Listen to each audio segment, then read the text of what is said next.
മിക്ക പല്ലിൻ്റെ ഇടയിലും ഗ്യാപ്സ് വരാനും അവിടെ ഫുഡ് കയറിയിരുന്ന് ഭാവിയിൽ ആ പല്ലുകളിലും വേദന വരാനും കേടുവരാനുള്ള ചാൻസസ് ഉണ്ട്. ചില ആളുകൾ കണ്ടേക്കുന്ന ഒരു കാര്യം എന്ന് വെച്ചിട്ടുണ്ടെങ്കിൽ ഈ റൂട്ട് കനാലൊക്കെ ഡോക്ടർമാർ പറ്റിക്കാൻ വേണ്ടി ചെയ്യുന്നതാണ്. ആ പല്ലിപ്പോൾ അവിടെ ഇല്ലെങ്കിൽ എനിക്ക് കുഴപ്പമൊന്നുമില്ല, എനിക്ക് ചവയ്ക്കാൻ പറ്റുന്നുണ്ടെന്നൊക്കെ പറഞ്ഞ് ചില ആളുകൾ റൂട്ട് കനാലൊന്നും ചെയ്യാതെ പല്ലെടുക്കാം, അതായത് പിന്നെ വേറെ തലവേദനകളൊന്നും ഇല്ലല്ലോ. അങ്ങനെ പല്ലെടുത്താൽ ഉണ്ടാകാവുന്ന പ്രശ്നങ്ങൾ എന്തൊക്കെയാണ്?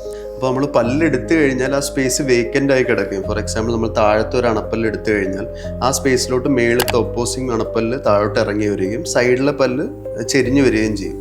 അപ്പോൾ ഇങ്ങനത്തെ കേസിൽ മിക്ക പല്ലിൻ്റെ ഇടയിലും ഗ്യാപ്സ് വരാനും അവിടെ ഫുഡ് കയറിയിരുന്ന് ഭാവിയിൽ ആ പല്ലുകളിലും വേദന വരാനും കേടുവരാനുള്ള ചാൻസസ് ഉണ്ട്. ഇതുകൂടാതെ ഈ വേക്കൻറ്റ് സ്പേസിലോട്ട് നമ്മുടെ ഫ്രണ്ടിലത്തെ പല്ലും ചിലപ്പോൾ മൈഗ്രേറ്റ് ചെയ്ത് പല്ലിൻ്റെ ഇടയിലെല്ലാം ഗ്യാപ്പ് വരാനും അതൊരു ഭാവിയിലൊരു കോസ്മെറ്റിക് കൺസേൺ ആവാനും ചാൻസ് ഉണ്ട്. അതേസമയം നമ്മൾ പല്ലെടുത്ത് ഉടനെ തന്നെ റീപ്ലേസ് ചെയ്ത് കഴിഞ്ഞാൽ ഈ മൈഗ്രേഷൻ നമുക്ക് അവോയ്ഡ് ചെയ്യാൻ സാധിക്കും. ആ പല്ല് എവിടെയാണോ ഉള്ളത് അതേ പൊസിഷനിൽ നമുക്ക് മെയിൻറ്റെയിൻ ചെയ്യാൻ സാധിക്കും.